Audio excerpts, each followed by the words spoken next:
Good evening, guys, and welcome to Yes, brother. lecture two of the early church and the Roman life. So last week we did theaters. Tonight we're going to look at some of the stadiums and how Paul once again makes reference to races and how that affects our life as believers, obviously directed first of all to the early church and then to us as believers. So we continue with our series, Early Church and Roman Life, and we are focusing primarily on the writing of Paul. But because the entire New Testament was set within the Roman Empire, the idea behind the series is to help us with all the facets of reading of the New Testament. And one of the things that Paul constantly did in his writing was to draw from everyday events that people were familiar with, particularly around the sporting venues of the stadium and the hippodromes. And in this lecture tonight, we will walk through what the sporting world looked like, how Paul was interacting with it, and what that means as we consider his writing in light of our lives today. What's interesting about the chariot racing in the stadium, as we'll see in a moment, is that chariot racing in Rome was widely popular. And on days when there was races at the Circus Maximus, the entire city will go to the Circus Maximus, leaving their homes vulnerable. And burglars knew this, and so they took advantage of the fact that the homes were empty. So Caesar Augustus would actually take a portion of his Praetorian guards and also the vigil, which were almost like what we will know as the police, and they would patrol the cities to keep watch over your homes so it wouldn't be broken into when you want to enjoy the race. So that's just an interesting fact. One of you, your mic is on, so please just switch it off because I can hear you talking to each other. So just mute it. These people, these Romans, they were crazy about the games. And I want to give you just three quick stories to kind of glue it you into just how fanatical uh, they were about the games. So let me just do something here. Chariot racing was probably the biggest sport in those days. People were just nuts about chariot racing. And there's one story about a chariot racer who was killed in a chariot race. And at his funeral, as he laid in the funeral, one of his fans is so overwhelmed and distorted that what he does, he literally flings himself onto the flame to die with this racer. And now, one of the things, and you can see in the picture there, alleged cursed tablets have been uncovered in the Circus Maximus, where people would go and write a curse onto a tablet and roll that curse up and stick it somewhere in a Circus Maximus to say, may this racer be cursed, may he crash, may he die, may the gods bring ruin upon him. At one point in Greece, a famous chariot racer made a homosexual advance on a Roman general who was in the area, and the Roman general was so outraged that he arrested the chariot racer. And when the chariot racer fan found out about this, they began to riot. They broke the chariot racer out of jail and lynched the Roman general and burnt the city center of Thessalonica to the ground. And then the empire had to send in troops, and 7,000 people were killed because of these riots. And you can see here in the background, a building, a modern day building in Thessalonica. And there in front is basically the ruins of where burnt ruins of where this whole story happened. That's not the only story like that. These people were crazy about their games. And of course, there were the Olympic Games. So the Olympian Games began in about 776 BC, but you also had the Nemean Games and the Parthian Games. I mean, there were just games all over the place. And if you go to some of these places today, for example, in the picture below is a place in Olympia. And if you go to Olympia, you can still see one of the stadiums and you can still see where the judges sit in the stadium. If you look at, if you're looking at your screen to the right, you can see those seats. This is where the judges would sit in the stadium, and you can see the starting line right there by the judges, of course, where the race would start. But here's an interesting biblical aside for you.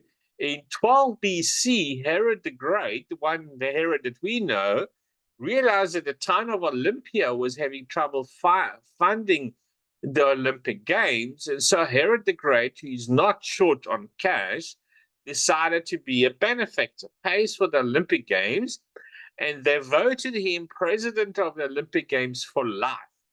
So Herod the Great actually then brings games back to Israel, builds a stadium, and what you see at the bottom is the Hippodrome that is currently in Caesarea. And we'll talk about a portion of this track here in just a moment. But these people were absolutely crazy nuts about the games. And you can see again, by the way, when I do take tours to Israel and when I get the privilege to do it again, hopefully sometime in the future, then I end my tour right here in Caesarea. Unfortunately today, as just in the distance, right there in the distance there, you can see the hills. This is Lebanon. And if you follow your news, there have been a lot of latest fighting between Israel and Hezbollah, which is the guys in Lebanon. They're not necessarily the Lebanese, but the guys in Lebanon. And tonight or this evening, not far from this place, a missile, a rocket has actually exploded in Israel. So, and this place is actually still there. And as I said, my tours, I normally finish my tour right there in the middle of the stadium. So very much preserved as you see it in this picture. And Paul knew this. And if you know it, you see it reflected in his writing. So if you look, for example, in Acts chapter 20, 24, Paul is saying goodbye. He's saying goodbye to the elders of Ephesus, a church that he planted. And he's on his way back to Jerusalem now, because Paul would have gone 3, some people say 4 times into modern day Turkey, which will be Asia Minor in those days. And he would plant churches, okay? So he's planted a church in Ephesus. He's got elders who are going to basically run the church for him. And he says goodbye to them. He stops off in Miletus, and he's asked for the elders of Ephesus to come meet him to say goodbye. And as he says goodbye to them, he says these words: I do not count my life of any value of myself, if only I may, and here's this language to clue into, finish my course and the ministry that I received from the Lord Jesus to testify to the good news of God's grace. You see, this is a stadium imagery. This is a stadium language. Every Greco-Roman town would have had a stadium. And Paul uses these words, finish my course. And he's standing in Miletus, and I wonder how far he was from the stadium. The minds would have immediately gone to the stadium near him and say, okay, when he talks about finishing the course, okay, this is what he's meaning about these chariot races or the runners as well. Now, not far from Ephesus is a beautiful town called Aphrodisias. And Aphrodisias was named after the goddess Aphrodisia and Aphrodisias. And you can see from Miletus, he stops there where to this day, if you were going there, if you walk, there's basically stairs that you walk. I've never been there.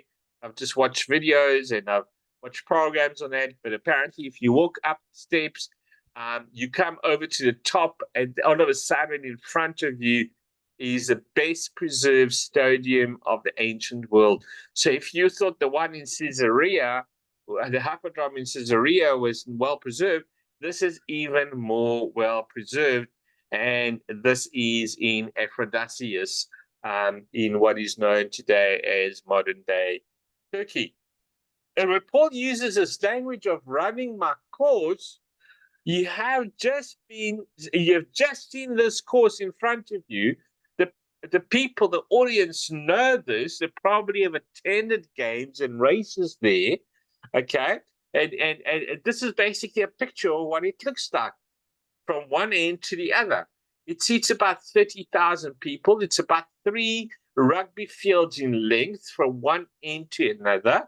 The race course is about 178 meters, and Paul uses this language of running his course, of running his race over and over again to describe his own life, his own journey, and his own ministry. So if you go back into the book of Galatians, one of Paul's earliest letters, again to another church, a church in Galatia, guys from the hill, we are busy talking about the fruit of the Spirit as Paul writes to the church in Galatians chapter 5. And here he says, I went up in response to a revelation, then I laid before them, though only in private meeting with acknowledged leaders. Okay, so this is just in brackets. He's meeting with the leaders, and says, I laid before them the gospel that I proclaim among the Gentiles, in order to make sure that I was not running. So here's again the language, or had not run in vain. So the beginning of Paul's ministry is using this language of running his course, of running his race. Then you see the text that we talked about just a moment ago, where he's in transit. He heads back to Jerusalem, and he says to the Ephesian elders, hey, I just want to finish my course. I just want to do it well. And then in the last letter that he writes to Timothy, he finishes this in this way. He says, I've fought the good fight. I have finished the race. I have kept the faith. It's almost like this timeline of how Paul views his life, and he's using race imagery the whole time through. And it's not just that he uses race imagery to make sense of his journey. He actually uses that same language to help other people understand their own journey with Jesus Christ. And you see this most clearly in 1 Corinthians 9, which I just mentioned a moment ago, but there he says this, do you not know that in a race the runners all compete, but only one receives the prize? Run in such a way that you may win it. Athletes exercise self-control in all things. They do it to receive a perishable wreath, but we an imperishable one. So I do not run aimlessly, nor do I box as though beating the air, but I punish my body and make it my slave, so that after proclaiming to others, I myself should not be disqualified. Can you see? I mean, this 1 Corinthians 9 is packed with imagery of sport. I mean, he's talking about runners, he's talking about boxing, and again, he's talking about running and not being disqualified. So this is packed of that kind of imagery. Again and again and again, he's coming back to this race imagery. And the question is, are any of you used to run at school, or still running? Maybe you've done a marathon. Maybe you've done a comrade, or I know at least one person who's watching who used to be a runner. And then you will know, anybody ever done a marathon training? Well, let me tell you something. You do not just show up and run a marathon, right? You have to exercise. You have to practice. You have to, to do a marathon, you have to qualify. You have to run so many kilometers throughout the year. run so many races and mini marathons and all that kind of stuff to qualify for the big one. So it's not just, okay, I'm going to come and I'm going to just run the race. And Paul is saying your life in Christ is the same way. Don't just think that you can show up and that just coast through life as a believer in Christ. Just take attentions to detail. It takes training. And a question I ask myself and I ask you is, where are you in your training of running the race called Christianity? Now, what I want to do is I want to shift gear with the rest of the lecture and focus on the stadiums. And I want to show you a picture of the Circus Maximus, which is this massive chariot racing section in Rome. And you can see an artist's impression there of it and what Rome would have. Sorry, this is actually modern day. You can see the building there, modern buildings, and this is what it would have looked like. The stadium is in ancient world, and even today, it dwarfs any other stadium that we have in the world. I mean, the Circus Maximus used to sit 250,000 to 350,000 people. This was massive. So there were 3 tiers, and if you look at the picture and on to the right of the stadium, you'll see there were 3 tiers of seating places, as you can see by looking here. You would have one on the first tier. It would be the marble, and that's, of course, you sit where your station is in the Roman world. Remember, we spoke about it when we spoke about the theater, what your status was. So the wealthier, the high-class people would sit in the marble section. Then in the second section, it's made of wood. The third section, the furthest up, is standing room only. Now, these horse races, these chariot races, would typically be around 8 kilometers for a typical race. And the track was about 600 meters by 220 meters. It was absolutely a massive place. Okay, here's an artistic impression of what the Maximus, Circus Maximus, would have looked like. And looking at this drawing at the bottom, you will see that on the far end, I've got there the blue line. Can you see that? Those were the gates, okay? Or they were called the Carceus, and they were like the gates. There were 12 of them, meaning that the most amount of races you would have in any given race were 12, and they would race counterclockwise. So then the gates will open very much like Durban July, where the gates open, the horses come out, but this will be chariots, and it would race counterclockwise around the center section. And the center section there, I've marked in red, is called the spina. It's like the spine. And the spina would have almost like a scoreboard type thing crossing off how many laps that you would have done. If any of you have seen the film Ben-Hur, it really captured this really, really well. But the end, you've got about 180 degrees turn, and you can see there that I made that horseshoe there in black. And this turn was really, really dangerous around what we call the meta. And this is where most of your wrecks happen, most of your accidents in this chariot races would happen. Now, a racer would lash himself. He would tie himself. He would take the reins of the chariots and he would tie them around his body so that he was affixed to the rein and that he had absolute control over the horses, that there's no way that he would not be able to control the horses. And now, in the event of a crash, this was absolutely devastating. So the chariot racer would keep a dagger, in theory, able to cut himself free if there was a crash. Very often he was not able to do that, and many chariot racers would crash, would be dragged around the track literally until they die.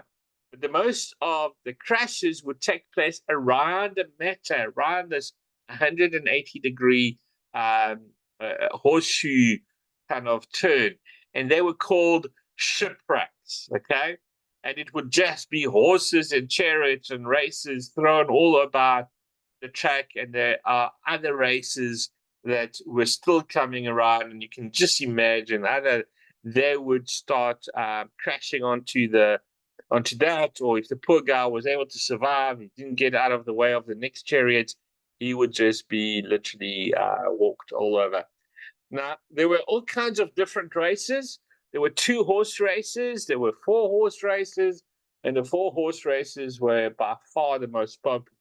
But they got a little creative as well, and they had a kind of a race that involved a chariot horse. But then there's a runner in the chariot, and when the horse has completed the track, the runner hops out and has to do one more lap around the track. The problem is there might still be other chariots on the track, and sort of like the ancient version of Frogger. I don't know if you remember your children, or you might have played this game, this old arcade game that you had literally had that frog, like that picture at the bottom, and it has to cross the cards. And the more levels you go, the cars go faster and faster, or there's more cars. You can imagine a racer trying to dodge all these chariots.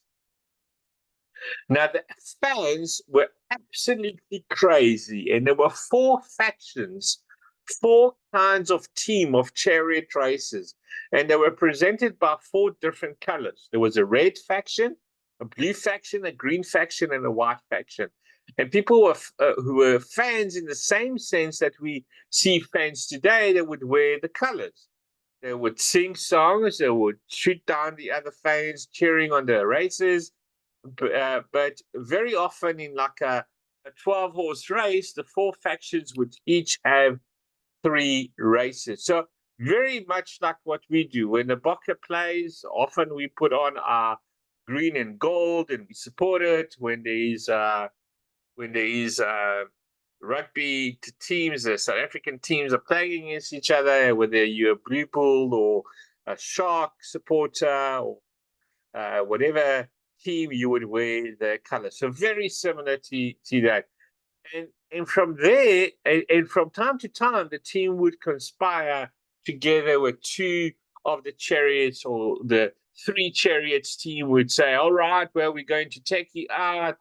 We're going to take out these races. We're going to intentionally crash them, or we're going to cut them off so that we can ensure one of our teammates will actually win the race. I've just been notified that we've got about a few more minutes before we get cut off. If we do, this is a shorter lecture. If we do get cut off, remember to log on 10 minutes after. Some people say that they've done that, and then I start and they miss the first few minutes. So as we log on, we'll wait a minute or 2, and then we'll start again. That's if we get cut off before the end of the lecture. Any questions so far, guys?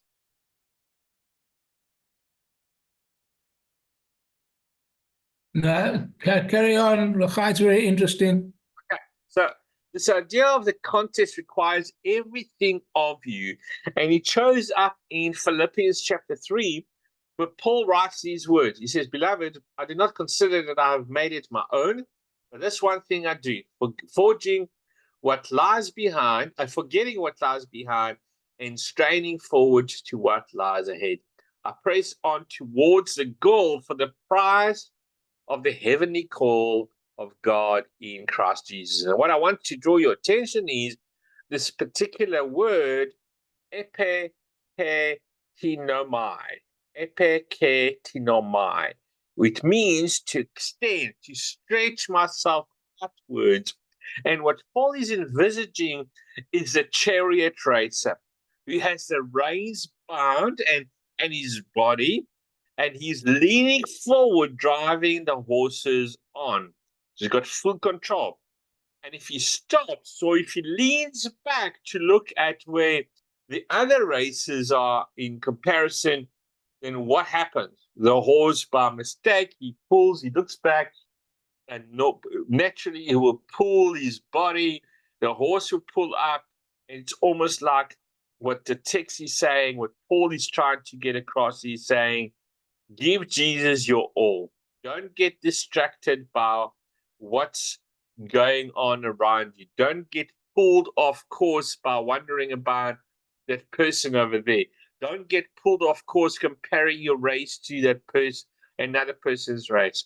You focus on you. You strain forward to the prize.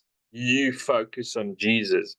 It's almost like if you could picture sprinters. What do sprinters do when it's a close race and they get to the finishing line? They lean forward, they extend their chest, they stretch to the end.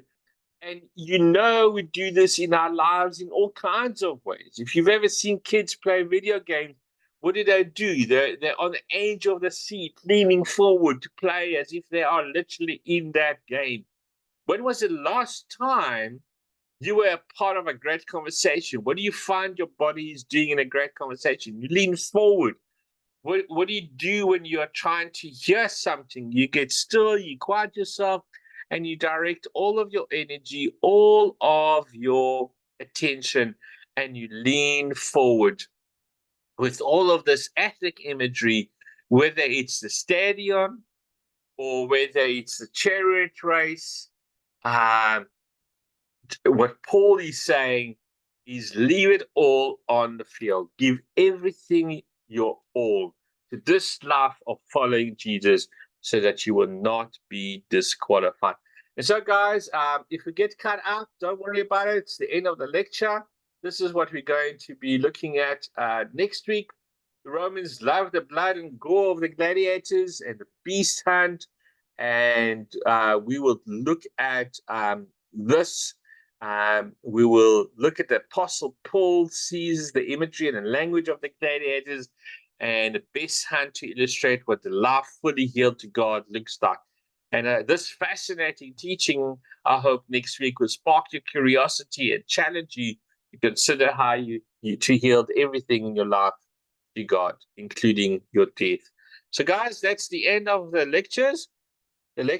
Hope you enjoyed it. And if we get cut off, don't worry about it. It is the end of the lecture. Any questions? Thanks, Lachai. That was lovely. Really enjoyed that. Thank you. Most interesting. You're welcome. I think I must go and rest now. Thanks, I'm tired of Lachai. the race. Thanks, Lachai. You're welcome. God bless. Thank you, Lachai. Bye. Bye-bye. Bye. Yes, Bye. bye.